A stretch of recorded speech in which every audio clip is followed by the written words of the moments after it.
자, 다 같이 평화 인사를 나누겠습니다. 하나님의 평강이 예배드리는 모든 분들에게 가득하시길 바랍니다. 서로 돌아보시면서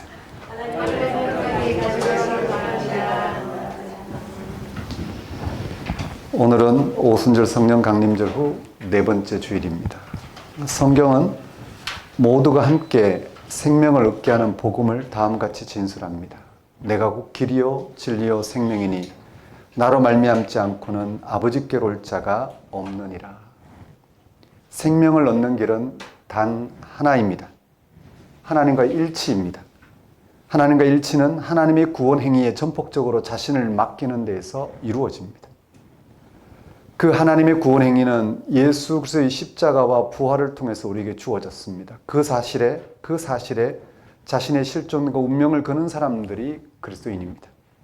예수 그리스도인에서 우리는 더 이상 자기 스스로 자기를 성취해야 한다는 유혹과 욕망에 지배받지 않게 되었습니다. 예수 그리스도를 믿는 사람은 의롭다는 인정을 받게 되었고 궁극적으로 부활 생명을 약속으로 받았기 때문입니다. 예수의 십자가가 인류 역사에서 일어난 하나님의 구원 사건이라는 사실을 잊지 마십시오.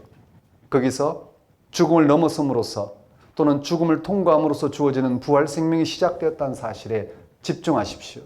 그러면 세상의 주장에 휘둘리지 않고 모두가 유익한 길, 모두가 생명이 얻는 길을 붙들고 제시하며 바르게 살아갈 수 있을 것입니다.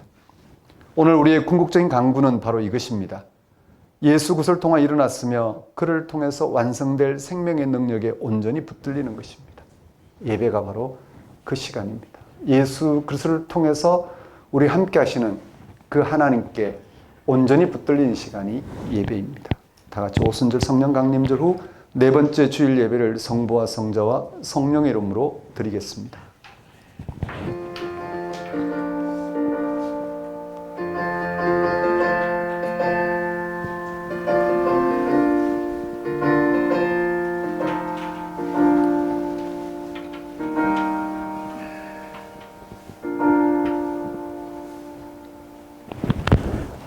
주 여호와께서 학자들의 혀를 내게 주사 나로 공고한 자를 말로 어떻게 도와줄 줄을 알게 하시고 아침마다 깨우치시되 나의 귀를 깨우치사 학자들같이 알아듣게 하시거든.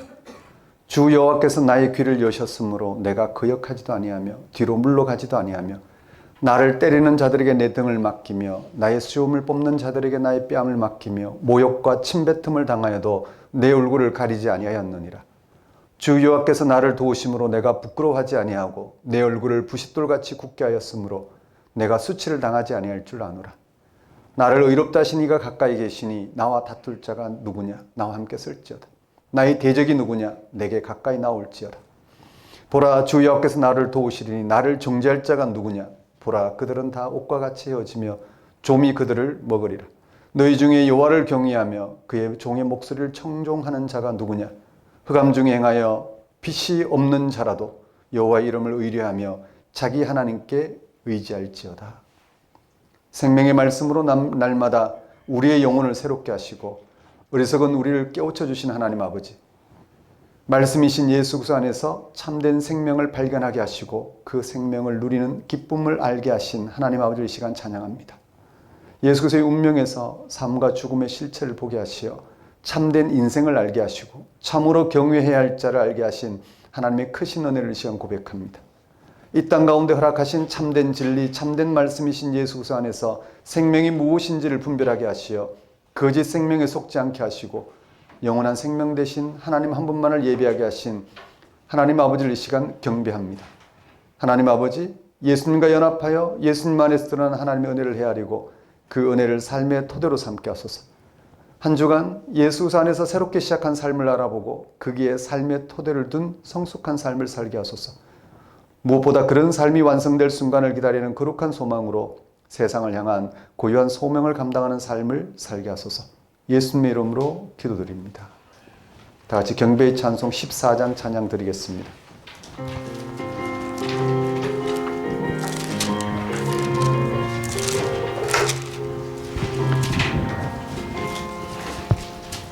주리 하나님 하늘에 계신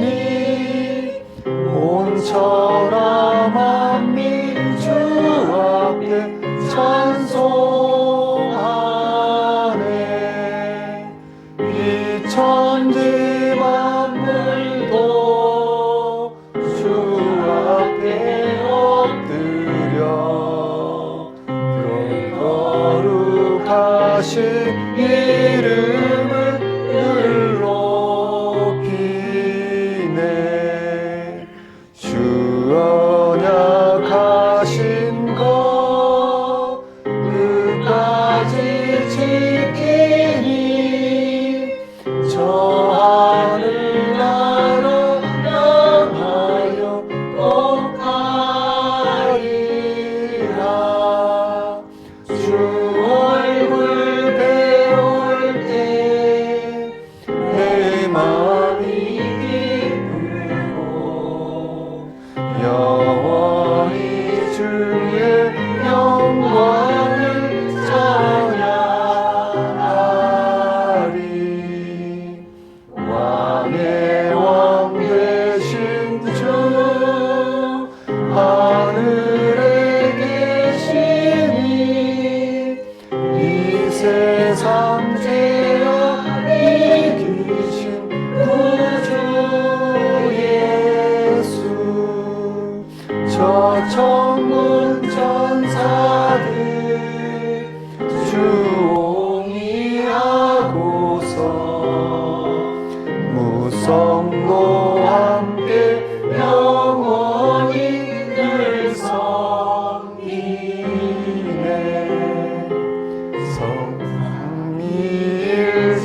성미일체께 승리한 무리들 나 기쁜 소리 높여서 감사드려.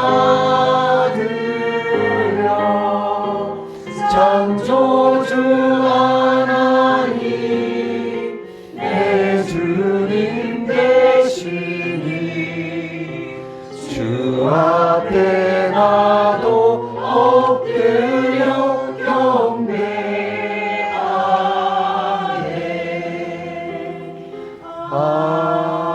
아멘.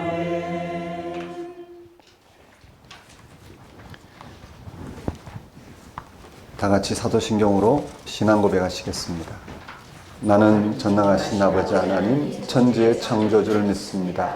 나는 그의 유일하신 아들 우리 주 예수 그리스도를 믿습니다. 그는 성령으로 잉태되어 동정녀 마리아에게서 나시고 본디오 빌라도에게 고난을 받아 십자가에 못 박혀 죽으시고 장사된 지 사흘 만에 죽은 자 가운데서 다시 살아나셨으며 하늘에 오르시어 전능하신 아버지 하나님 우편에 앉아 계시다가 거기로부터 살아있는 자와 죽은 자를 심판하러 오십니다.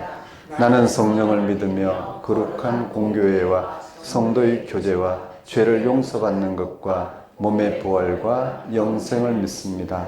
아멘. 이 시간은 참회의 시간입니다.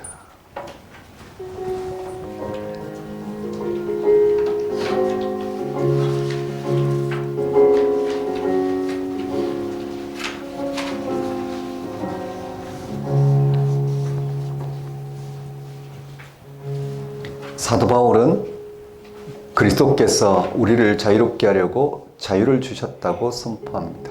그렇습니다. 예수 그리스도를 믿는 사람들은 율법으로부터 자유로워졌습니다. 율법을 기준으로 세상을 보지 않아도 되었습니다. 혁명적인 인식의 전환입니다. 그래서 사도 바울은 복음의 자유를 포기하게 하거나 상대화하는 세력과는 싸울 수밖에 없었습니다. 그것을 포기하는 것은 곧 예수의 십자가 사건을 폐기 처분하는 것이었기 때문입니다. 갈라디아서 2장 21절에서 이렇게 분명히 말합니다. 만일 의롭게 되는 것이 율법으로 말미암으면 그리스도께서 헛되이 죽으셨느니라.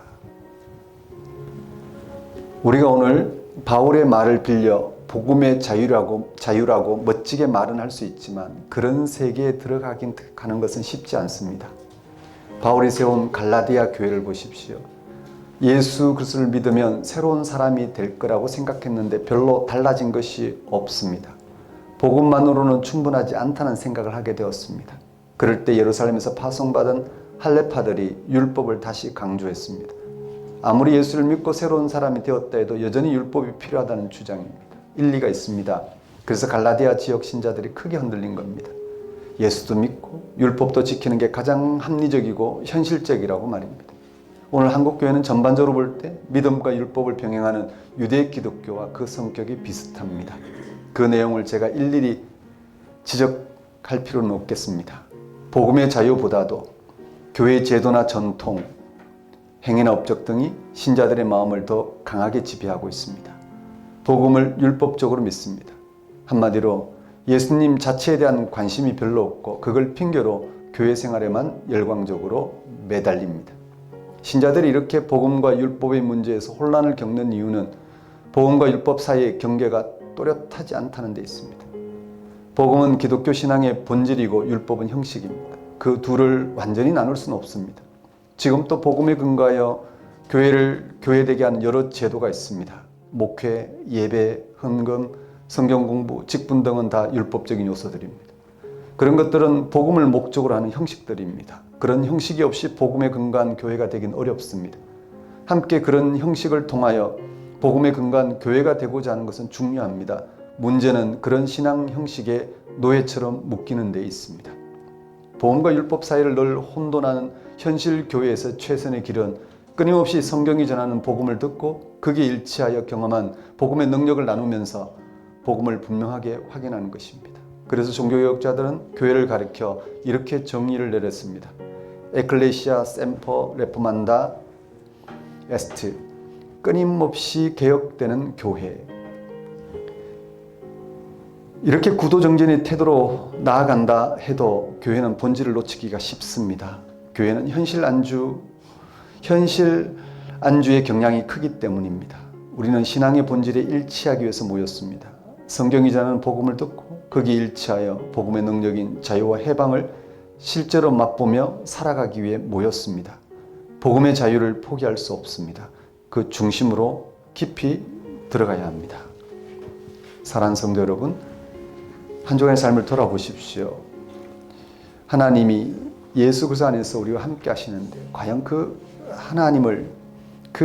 하나님과 관계 안에서 우리 인생의 깊이를 헤아리며 사셨는지, 아니면 그냥 살아오던 대로 눈에 보이는 인생, 또 우리가 경험해온 인생, 그 인생살이에 매여 그저 문의로만 예수를 통한 하나님과의 관계를 헤아린 건 아닌지요. 이 시간 다시 한번 이 예배를 통하여 예수를 통해서 우리를 만나주신 하나님이 우리의 생명의 출처 미래요, 지금 어떤 형편이 있더라도 우리의 생명을 충만하게 하는 분, 우리의 생명을 보증하시는 분이심을 알고 그게 온통 몰입할 수 있도록 하나님께 회개와 간구를 드리도록 하십시다.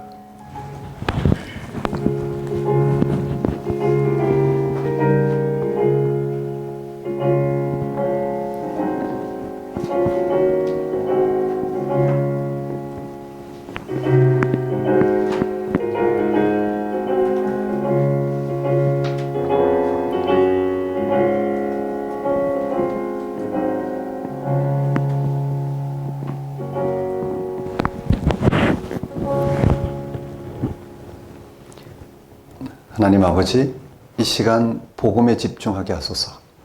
예수 그리스도를 통해서 지금 우리를 만나주시는 그 하나님께 집중하게 하소서.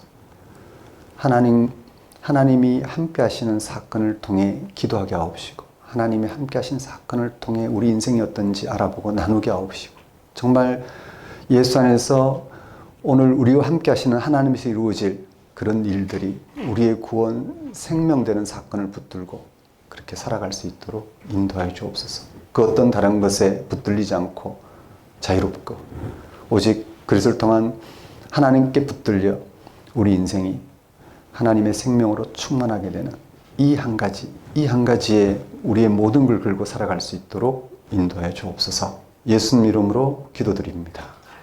다 같이 영광성 2장 찬양 드리겠습니다.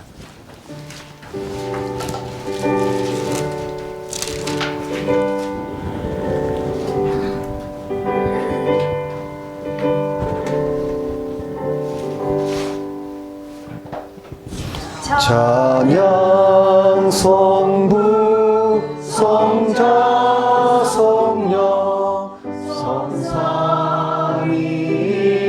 성삼일체께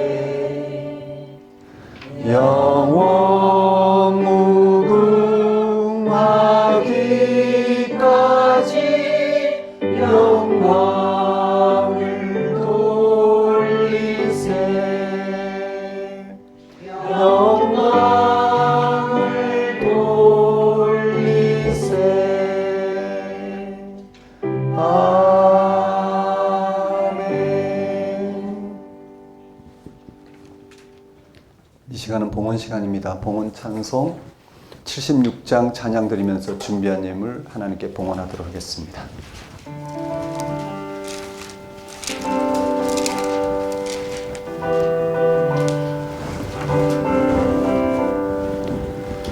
창조의 주 아버지께 감사 찬송 드립니다. 부름받은 자녀들이 주의 전에 함께 모여 찬송하고 기도하며 몸과 마음 모두어서 주께 예배 드리오니 아버지여 받으소서. 은혜의 주 구세주여 용서하여 주옵소서.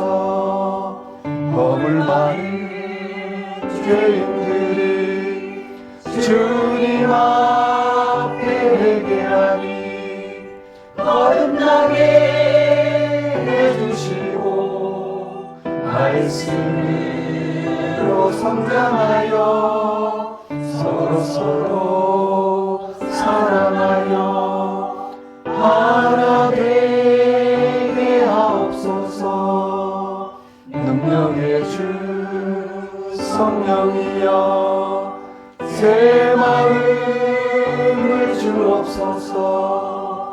구원받은 성도들이 주의 성령 충만하여 분부하신 주의 복을 땅끝까지 전파하여 하늘나라 세우도록 능력으로 이끌소서. 진리와 생명의 주님은 십자가에 달리시기까지 순종하심으로 죄 가운데 있는 만 백성을 죄 사함의 길로 이끄셨으며 죽은 자 가운데 다시 살아나심으로 죄로 말미암아 죽음에 처해진 우리를 부활 생명에 이르게 하셨습니다. 주님의 부활을 기억하며 찬양하는 우리에게 하나님의 창조와 창조의 유지와 완성을 온전히 믿게 하시고 우리를 죄와 사망에서 부활 생명을 일으켜 주시고 일상의 생명의 기쁨과 환희를 누리게 하십니다. 언제나 우리로 믿음의 눈을 활짝 뜨게 하시어 예수님의 구속 행위 안에서 그를 바라볼 수 있게 하시며 저후에 주어질 부활의 승리를 희망하게 하십니다. 이제 우리가 티끌처럼 흔적도 없이 사라지며 풀과 꽃처럼 순식간에 먼지로 변한 우리의 운명을 예수 그리스도를 통한 하나님의 구원 통치에 전적으로 맡기고 하나님께 선물로 주신 자유와 해방, 구원과 생명을 현실로 담아내고 이를 위해서 서로 함께하게 하시니 우리가 하나님의 크신 은혜를 어찌 찬양하지 않을 수 있겠습니까? 하나님 아버지, 이러한 하나님의 다스림 가운데 살아가게 하시는 하나님의 은혜를 이 시간 고백합니다. 우리의 모든 필요를 채우신 하나님께 감사와 영광을 돌리는 것은 우리의 마땅히 행할 바이며 또한 지극한 기쁨임을 알고 하나님 앞에 들고 나온 우리의 예물 권신을 받아주소서. 우리로 생명의 주 앞에, 그 신비 앞에, 그 약속과 미래 앞에 다만 순종하는 삶을 살게 하소서. 예수님 이름으로 기도드립니다. 교회 소식을 전하겠습니다. 작은 교회 여러분 안녕하십니까? 현재 우리는 작은 교회로 살아가고 있습니다. 성경이 전하는 하나님 말씀에 귀를 기울이고 말씀하신 대로 우리를 찾아오셔서 우리에게 주시겠다는 그 생명을 우리가 알아보고 받아들이고 그렇게 살아가고자 하는 신앙인들이 작은 교회입니다. 그래서 저희들은 작은 교회에게 주어진 이 신앙 사건에 최선을 다해 집중하고 있습니다. 성경 66권을 통해서 또 기독교 2000년 역사를 통해서 우리에게 전해준 그 복음 사건에 집중해서 하나님이 우리와 함께 하시는 사건을 우리 삶으로 담아내고 나누면서 그 하나님을 더욱 풍성하게 경험하고자 합니다. 여러분 한 분 한 분이 그 길에 서셨으면 좋겠습니다. 우리에게 얼마 남지 않은 이 인생, 하나님을 충만히 알아가는 그 기쁨으로 여러분이 채워 가셨으면 좋겠습니다. 작은 교회 예배 안내입니다. 1부 주일 예배, 작은 교회 예배, 주일 오전 10시 예배입니다. 2부 주일 예배, 작은 교회 함께하는 다음 세대 예배, 주일 오후 12시에 있습니다. 7월 둘째 주에 있습니다. 6월 4주간 예배 및 성경 공부 안내입니다. 오늘은 셋째 주입니다. 노원구 건영백화점에서 드리고 있습니다. 그리고 성경 공부는 6월달 이번 주까지, 이번 주일로 시작되는 이 한 주간까지 공부가 있고 다음 주는 독서 주간으로 휴강입니다. 그리고 작은교회 성경공부 사도신경 해설이 지난 토요일부터 개설되었고 어제 두 번째, 첫 번째 같은 두 번째 사도신경 해설 공부가 진행됐습니다. 매주 토요일 저녁 8시이고 강사는 우리 박정직 목사입니다. 작은 교회에 이런 복음을 알아갈 수 있는 이런 공부가 상설되어 모두가 좀 더 분명하게 복음 사건에 진입할 수 있도록 응원해 주시면 좋겠습니다. 작은 교회와 함께하는 다음 세대 신앙탐구 8번째 시즌 우리 지난주 6월 1차 했습니다. 이제 7월달 둘째 주에 2차가 있습니다. 그 전에 첫째 주, 둘째 주 금요일 날 가이드 공부가 있습니다. 헌금에 대한 문의는 주부를 참고하시면 될 것 같습니다. 그럼 오늘 우리에게 주신 하나님 말씀 보겠습니다.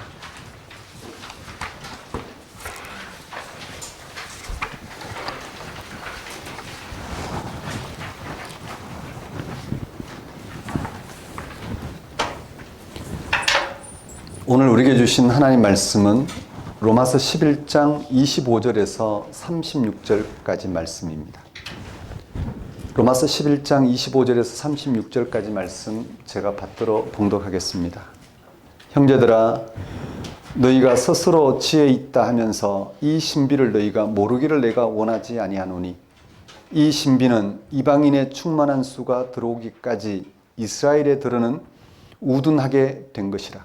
그리하여 온 이스라엘이 구원을 받으리라 기록된 바 구원자가 시온에서 오사 야곱에게서 경건하지 않은 것을 돌이키시겠고 내가 그들의 죄를 없이 할 때에 그들에게 이루어질 내 언약이 이것이라 함과 같으니라.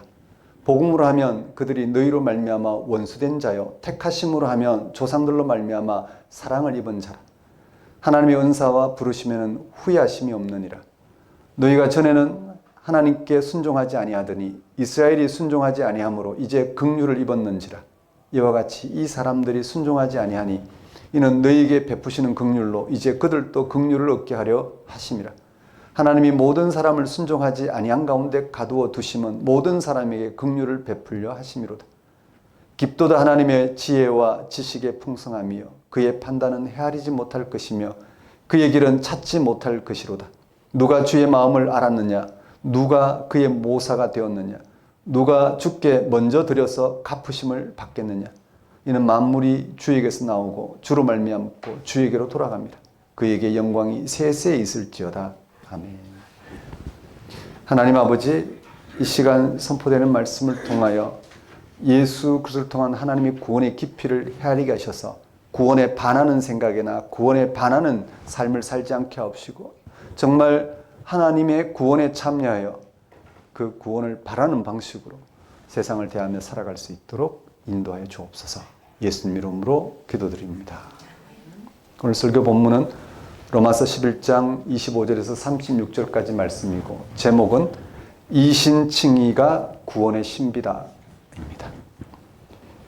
우리 기독교인들은 예수 그리스도에게 일어난 사건에서 하나님의 구원을 발견하고 거기에 참여한 사람들입니다. 예수 그리스도에게 일어난 사건은 십자가 죽음과 부활입니다. 거기서 우리는 지금의 세상을 전적으로 새롭게 하시는 하나님의 구원을 발견합니다. 그 구원은 하나님과 올바른 관계를 통하여 이루어지는 삶의 성취 완성입니다. 그것은 인간이 하나님을 떠나 겪고 있는 죄와 죽음의 실존에서 벗어나 하나님과의 일치를 통하여 새로운 생명, 새로운 창조에 이르는 성취입니다.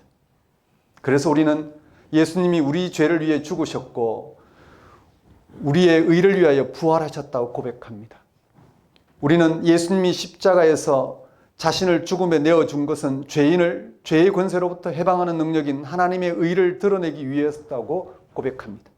또 우리는 그가 죽은 자들부터 부활하신 것은 우리가 그에게 드러난 하나님의 의 안에서 새로운 생명, 새로운 창조에 이르게 하기 위해서였다고 시인합니다. 그런 우리는 예수 그리스도를 믿음으로 죄 용서와 죽음이 극복되는 생명에 참여하는 구원의 삶을 살 뿐 아니라 세상을 향하여 그 구원을 전하는 삶을 삽니다. 그런데 우리는 우리가 참여하고 있고 세상에 전하고 있는 하나님의 구원에 대하여 얼마나 분명히 알고 있을까요? 부분적으로는 참여하는 것 같은데 전체적으로는 혹 그 구원에 반하는 생각과 반하는 삶을 살고 있는 건 아닌지요? 우리는 하나님의 구원 신비를, 구원의 비밀을 잘 알고 있을까요?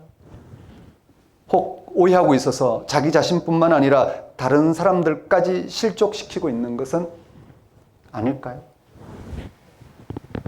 오늘 설교 본문 로마서 11장 25절에서 26절에서 사도 바울은 다음과 같이 전합니다.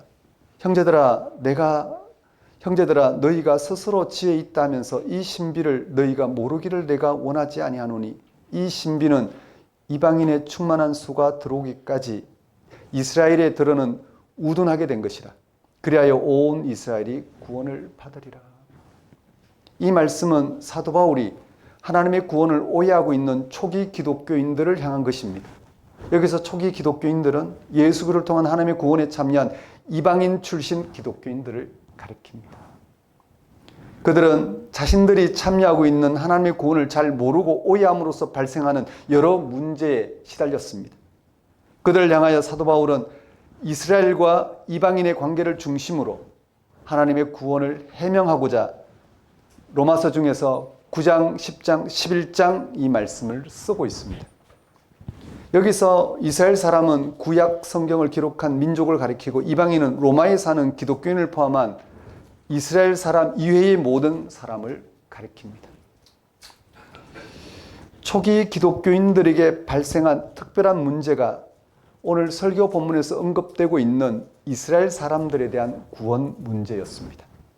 초기독교인들은 예수 그리스도를 십자가에 못 박도록 내주고 그를 믿는 기독교인들을 박해하는 이스라엘 사람들을 적대시했습니다. 그들을 향하여 사도 바울은 지금 이스라엘 사람이 우둔하지만 모든 이방인이 하나님께 돌아오는 날에는 온 이스라엘도 그 우둔한 마음을 버리고 구원을 받는 것이 바로 하나님의 구원 신비라고 합니다. 이러한 바울의 설명에 따르면 모든 이방인과 모든 이스라엘 사람이 구원받게 됩니다. 바울의 이런 주장이 옳을까요? 도대체 하나님의 구원은 어떤 것이기에 바울은 지금 기독교를 박해하고 있는 이스라엘 사람들까지 구원을 받을 것이라 확신하고 있을까? 먼저 로마서에서 하나님의 구원을 드러내고 있는 사도 바울이 어떤 사람인지를 생각해야 합니다. 사도 바울에게 무슨 일이 있었던 것일까요? 바울은 바리새인 중에서도 바리새인을 일컬어질 정도로 철저하게 유대교 정신으로 무장했던 사람입니다. 그런 정신으로 유별나게 기독교인들을 박해하던 바울이 예수를 믿게 되었습니다. 바울에게 도대체 무슨 일이 벌어진 것일까? 열렬 유대 교인이었다가 예수를 믿게 되었다는 사실은 무엇을 의미하는 것일까요? 여기는 두 가지 사실이 연루되어 있습니다. 하나는 외형적인 것이고 다른 하나는 내면적인 것입니다. 전자는 그가 부활하신 예수님을 만난 경험입니다. 그는 그것을 갈라디아서 1장 16절과 고린도전서 15장 8절에서 분명하게 짚었습니다. 후자는 바울이 구원에 대한 새로운 차원을 깨닫고 경험하게 된 것입니다. 그것은 바로 유대교의 율법주의인 행위로 말미암는 의로부터 예수 그리스도를 믿음으로 의롭다 인정받는 이신칭의로 돌아선 것입니다. 바울은 평생 율법의 행위로 의로운 삶을 살고 있다고 생각했습니다. 그런데 부활하신 예수를 만난 이후 인간이 율법의 행위로는 의로울 수 없다는 사실을 알았습니다. 인간은 율법을 온전히 지킬 수도 없고 율법의 행위로 하나님과 연결될 수 없을 정도로 불의한 존재라는 것을 알았습니다. 바울은 전혀 새로운 차원의 의를 깨닫게 되었습니다. 그것은 인간이 율법을 성취하는 방식이 아니라 예수를 믿는 방식으로 얻는 의였습니다. 이것은 구원과 의의 토대를 인간의 노력이 아니라 하나님의 행위, 하나님의 사랑에 놓는 것입니다. 이것은 가히 혁명적인 것입니다. 예수 사건이 하나님의 사랑인 이유는 전적인 하나님의 행위로 이루어지는 구원 사건이기 때문입니다. 예수 그리스도를 통한 구원은 유대교가 주장하는 율법과는 다른 길입니다. 예수 그리스도로 인해서 이제 우리는 행위와 업적으로부터 자유로워졌습니다. 구원을 위해서 우리가 해야 될 일은 하나도 없습니다. 이 사실을 우리가 좀 더 깊이 알아야 합니다. 그게 잘 안 되는 이유는 이 세상의 작동 원리에 완전히 길들여져 있기 때문입니다. 여기서 우리는 모든 걸 거래로 생각합니다. 반대극부로만 생각합니다. 능력 있는 사람은 당연히 잘 살아야 하고 못난 사람은 못 살아야 합니다. 믿음도 그런 차원에서 생각합니다. 율법 종교가 그것을 가리킵니다. 거기서는 해야 할 것과 하지 말아야 할 것이 상세하게 규정됩니다. 그 규정, 그 규범대로 자라는 사람이 종교적으로도 의로운 사람입니다. 그런데 바울은 그와 다른 혁명적인 주장을 합니다. 예수의 십자가와 부활 이후로 그런 모든 규정과 규범은 그 능력을 잃었다고 말입니다. 그 방식으로는 아무도 구원을 받을 수 없다는 것입니다.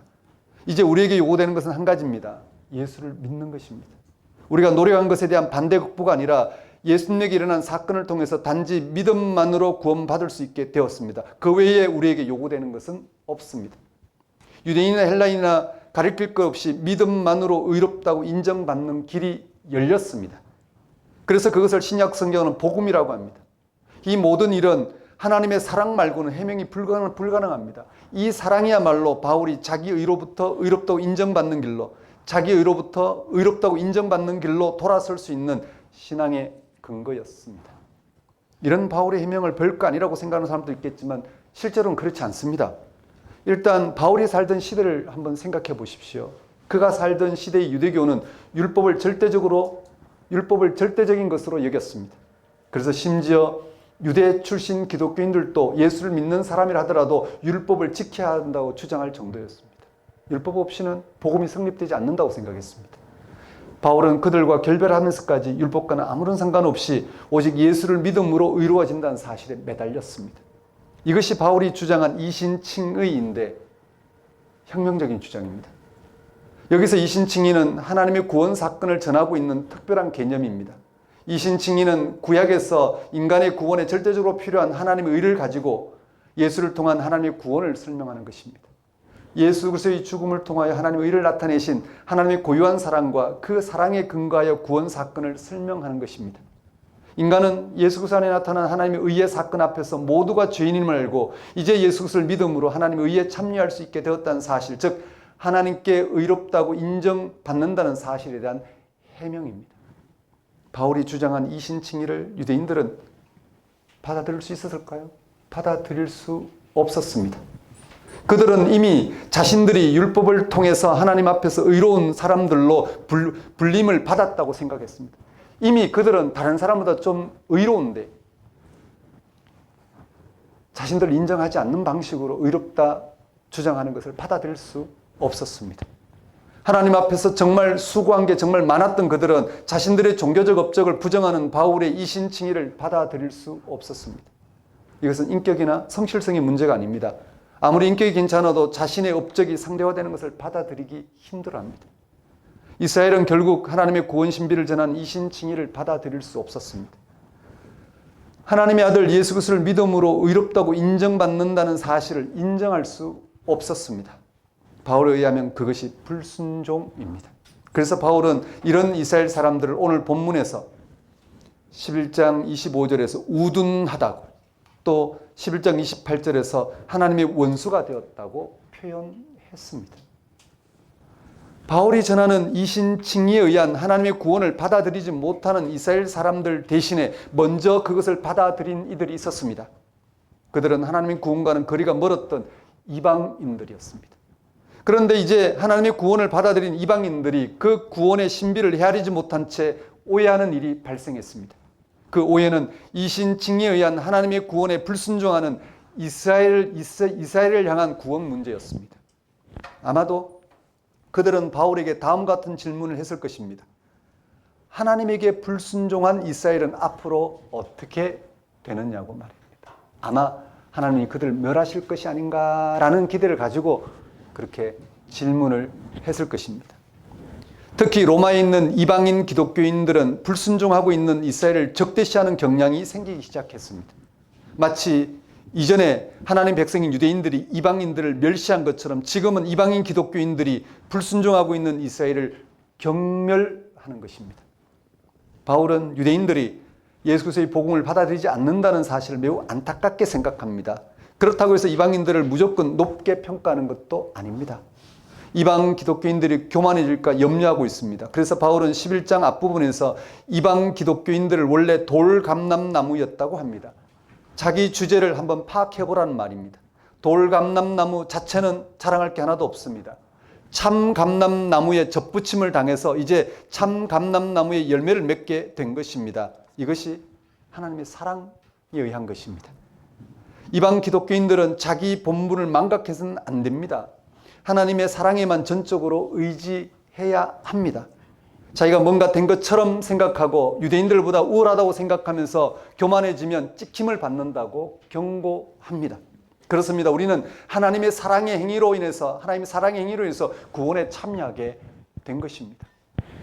그래서 바울은 그런 이방 기독교인들을 향하여 오늘 설교 본문 25절에서 형제들아 너희가 스스로 지혜 있다면서 이 신비를 너희가 모르기를 내가 원하지 아니하노니 라는 말로서 이스라엘과 이방인들을 향한 하나님의 구원을 온전히 알기를 원한다고 합니다. 이어서 그들이 알아야 할 하나님의 구원에 대해서 전합니다. 이 신비는 25절 후반절에 보십시오. 이 신비는 이방인의 충만한 수가 들어오기까지 이스라엘에 들어는 우둔하게 된 것이라. 그리하여 온 이스라엘이 구원을 받으리라. 하나님의 구원은 누가 어떤 상태에 있든지 모든 이방인과 온 이스라엘을 향하여 열려 있다는 말씀입니다. 이제 이 세상은 하나님의 구원을 막을 길이 없습니다.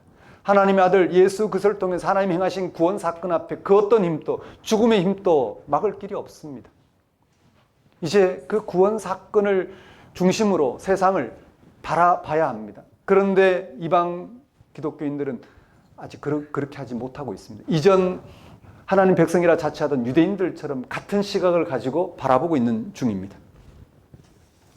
바울은 이러한 말씀을 통하여 이방 기독교인들이 자신을 구원한 하나님의 구원 신비를 몰라서 걸려 넘어지지 않도록 지금 하나님의 구원을 아주 세밀하게 전하고 있는 중입니다. 바울이 다메섹 도상에서 부활의 주님을 만나기 전까지 예수 그리스도를 인정하지 않고 오히려 적대시했던 것처럼 현재 이스라엘도 동일한 과정을 겪고 있습니다. 대다수의 이스라엘 사람들은 예수 그리스도를 인정하지 않았습니다. 그렇다고 하나님이 그들을 버리셨을까요? 그들은 하나님의 구원에서 죄된 것일까요? 여기서 우리는 바울이 말하는 핵심이 무엇인지 분명히 알아들어야 합니다. 그는 이신칭의를 통한 구원의 깊이를 드러내고 있는 중입니다. 그는 이신칭의를 통한 구원 사건을 개인에게 한정시키지 않고 인류의 보편 역사까지 확장시킵니다. 바울은 본문 로마서 11장 30절에서 32절에 이방인들의 불순종을 반복해서 지적했습니다. 그 내용을 좀 구체적으로 살펴보면 이렇습니다. 30절 말씀은 다음과 같습니다. 너희가 이방인 기독교인들이죠. 너희가 전에는 하나님께 순종하지 아니하더니 이스라엘이 순종하지 아니함으로 이제 긍휼을 입은지라. 처음에 불순종은 이방인이었습니다. 그들은 구약이 전하는 하나님의 구원을 인정하지 않았습니다. 그런데 이제 이스라엘의 불순종으로 인해서 원래 불순종하던 이방인들이 하나님의 긍휼을 얻게 되었습니다. 31절은 다음과 같습니다. 이와 같이 이 사람들이 순종하지 아니하니 이는 너희에게 베푸시는 긍휼로 이제 그들도 긍휼을 얻게 하려 하심이라.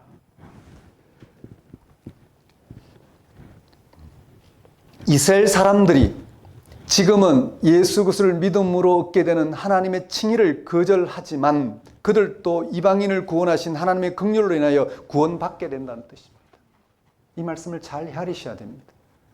이신 칭의를 통한 하나님의 구원 사건은 인류 역사를 향한 절대적인 사건입니다. 그 사건에서 죄되거나 소외된 사람은 없습니다. 누구도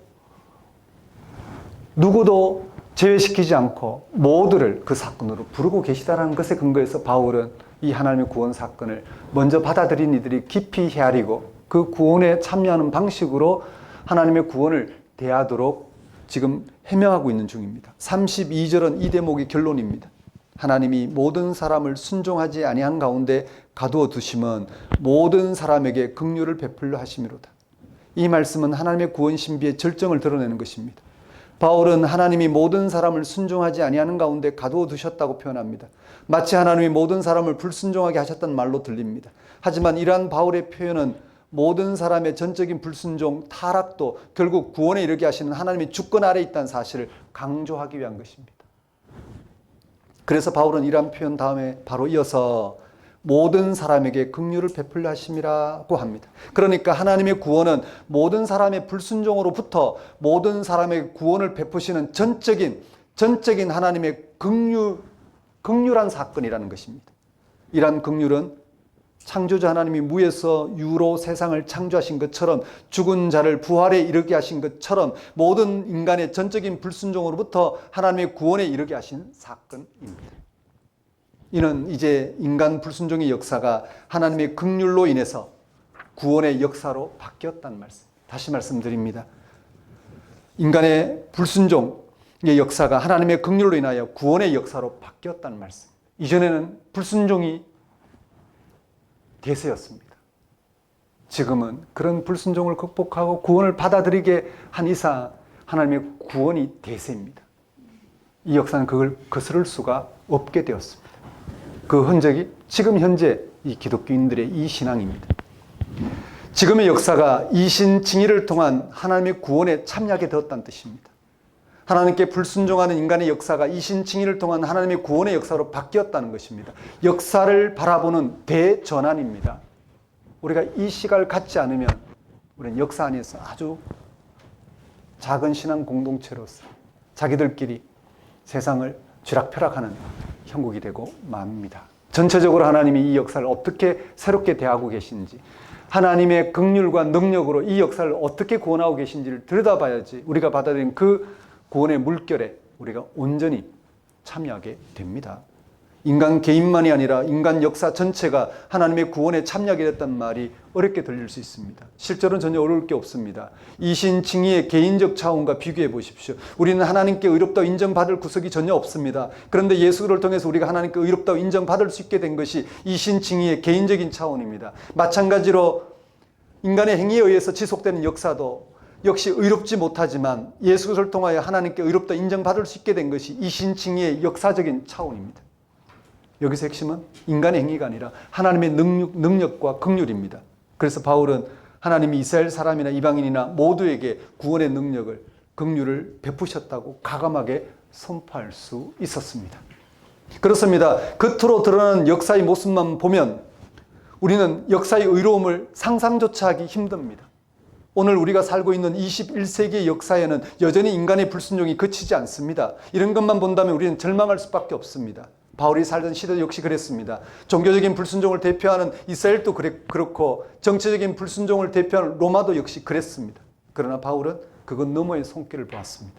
인간의 불순종을 오히려 구원의 기회로 삼으시는 하나님의 능력과 긍휼을 보았습니다. 인간의 불순종을 아랑곳하지 않고 불순종에 의한 파괴적인 그런 힘에도 아랑곳하지 않고 당신 아들의 죽음을 통해 이 역사를 새롭게 하시다는 오직 하나님의 사랑과 그 능력으로 역사를 그렇게 의롭게 하시고 구원하신 사건 말입니다. 그런 하나님의 능력과 긍휼의 근거에서 바울은 하나님이 모든 이스라엘과 이방인을 구원하실 거라는 것을 과감하게 선포한 것입니다. 바울은 어떻게 이러한 하나님의 구원의 깊이를 헤아리게 되었을까? 얼마나 많은 반대에 부딪혔을까요? 그것은 바로 예수 그리스도에게 일어난 하나님의 구원 사건에 전적으로 집중했기 때문입니다. 우리 기독교는 예수 그리스도에게 근거하고 있습니다. 그를 통한 구원의 신비는 아직 다 드러난 것이 아닙니다. 세상 끝날까지 드러나야 할 구원의 신비입니다. 우리는 예수 그리스도에게 일어난 사건에 근거해서 세상 끝날까지 하나님의 구원 사건을 알아가야 합니다. 하나님의 구원에 우리는 긍정할 수 있어야 됩니다. 하나님의 구원을 절대적으로 여겨야 됩니다. 그런데 우리는 그렇지 않습니다. 너무나 제한적인 하나님의 구원을 생각하고 있습니다. 누구는 안 되고 누구는 되고, 저 세력은 안 되고 이 세력은 되고, 저 사람은 안 되고 이 사람은 된다. 너무나도 제한적으로 하나님의 구원 사건을 우리가 생각할 때 끄끄러운 대상을 향하여 함부로 사용하는 경우가 많습니다. 그래서 바울은 예수 그리스도에게 이르는 하나님의 구원의 심오한 신비를 다음같이 찬양하는 것으로 마무리합니다. 본문 34절에서 36절 말씀입니다. 33절입니다. 깊도다 하나님의 지혜와 지식의 풍성함이요 그의 판단은 헤아리지 못할 것이며 그의 길은 찾지 못할 것이로다. 하나님의 지혜와 지식의 풍성함, 그의 판단, 하나님이 세상을 향해 판단하신 그 판단은 헤아릴 길이 없으며 또 그 길은 찾지 못할 것이로다. 하나님의 구원의 신비를 이렇게 나타내고 있습니다. 인간의 불순종을 오히려 구원의 기회로 삼으시는 하나님의 능력과 긍휼이 바로 예수 그리스도를 믿음으로 의롭다고 인정하시는 이신칭의의 현실입니다. 다시 말씀드립니다. 인간의 불순종을 오히려 구원의 기회로 삼으시는 하나님의 능력과 긍휼이 바로 예수 그리스도를 믿음으로 의롭다 인정하시는 이신칭의의 현실입니다. 하나님의 구원의 경륜인 이신칭의를 통한 하나님의 구원이 하나님의 지혜와 지식의 풍성함입니다. 본문에서 말하고 있는 깊도다 하나님의 지혜와 지식의 풍성함은 이신칭의를 통해 세상을 구원하시는 사건을 말합니다. 또 이신칭의가 바로 그 깊이를 헤아릴 수 없는 하나님의 판단입니다. 그의 판단은 헤아리지 못할 것이며 인간이 헤아릴 길이 없는 하나님의 구원의 깊이가 바로 이신칭의라는 것입니다. 이신칭의가 바로 그 끝을 알 수 없는 하나님의 길입니다.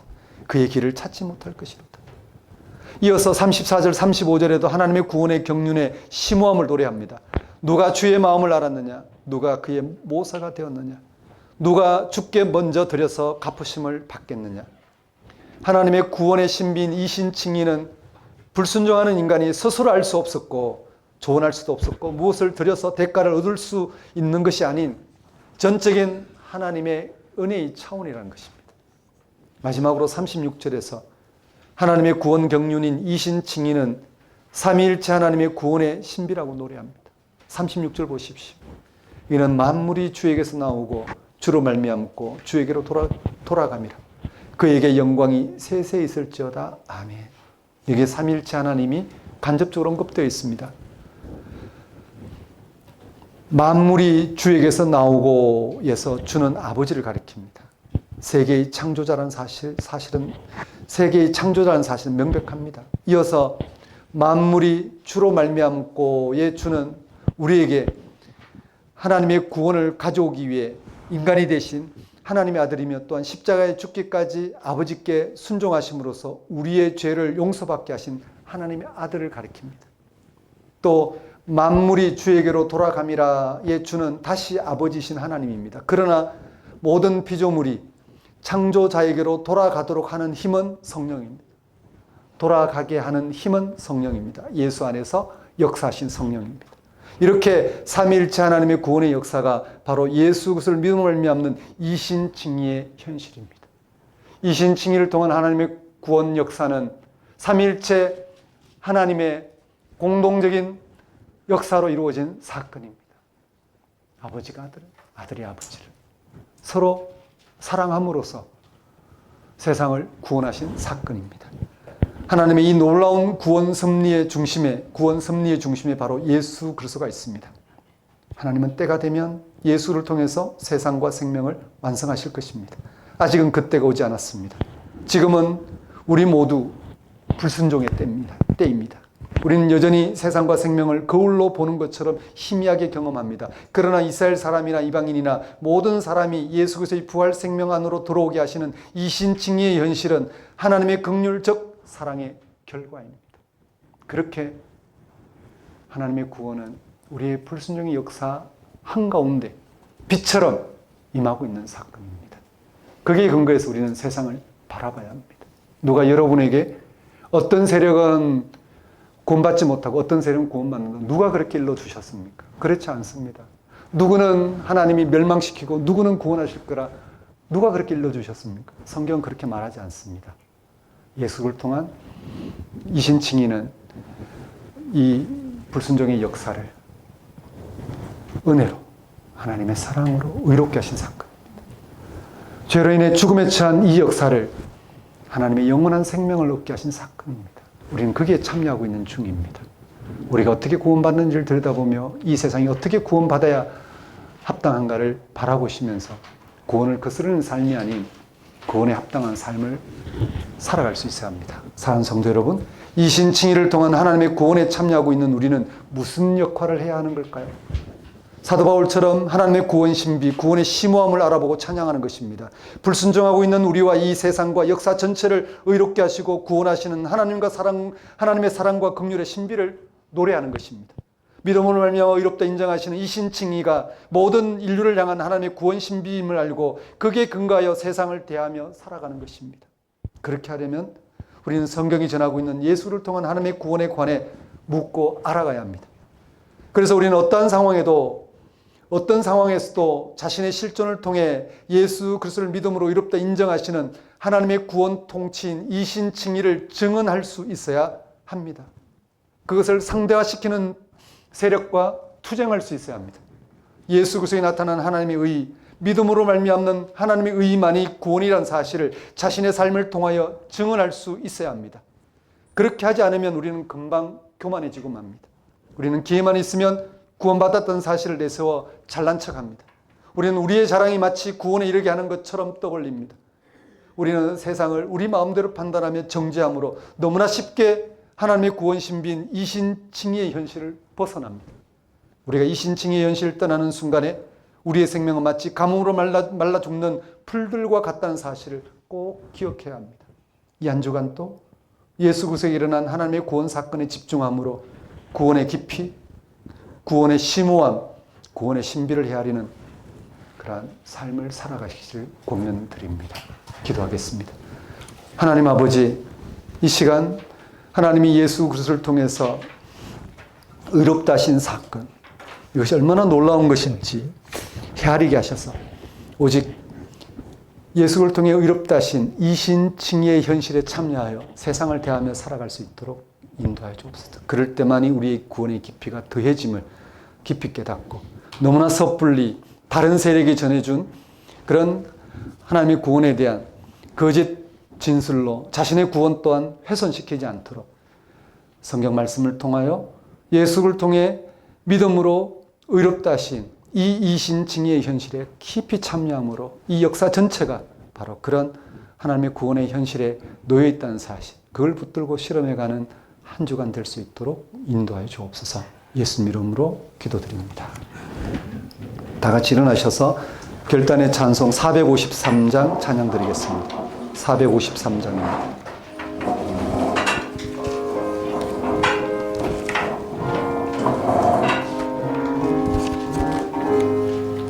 예수도 알기 원하네 그보다 넓은 은혜와 계속해 주신 사랑을 간절히 알기 원하네 내 평생의 소원 내 평생의 소원 계속해 주신 사랑을 간절히 알기 원하네 성령이 스승되셔서 진리를 가르치시고 거룩한 뜻을 깨달아 예수를 알게 하소서 내 평생의 소원 내 평생의 소원 간절히 알기 원하네 성령의 감화 받아서 하나님 말씀 배우니 그 말씀 한절한절이 내 안에 들어온대도다 내 평생의 소원 내 평생의 소원 계속해 주신 사랑을 간절히 알기 원하네 예수가 계신 보좌는 영광에 둘러있도다 평화의 왕이 오시니 그 나라 왕성하도다 내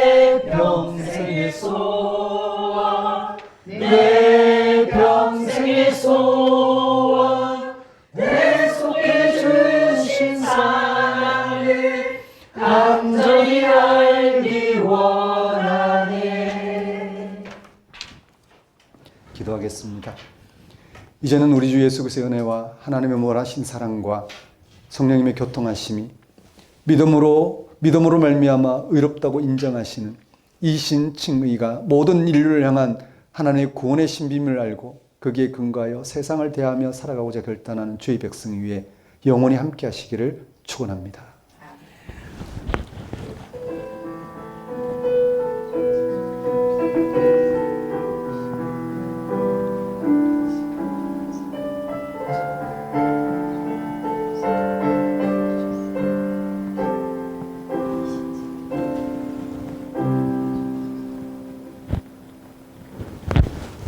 예배를 마치겠습니다.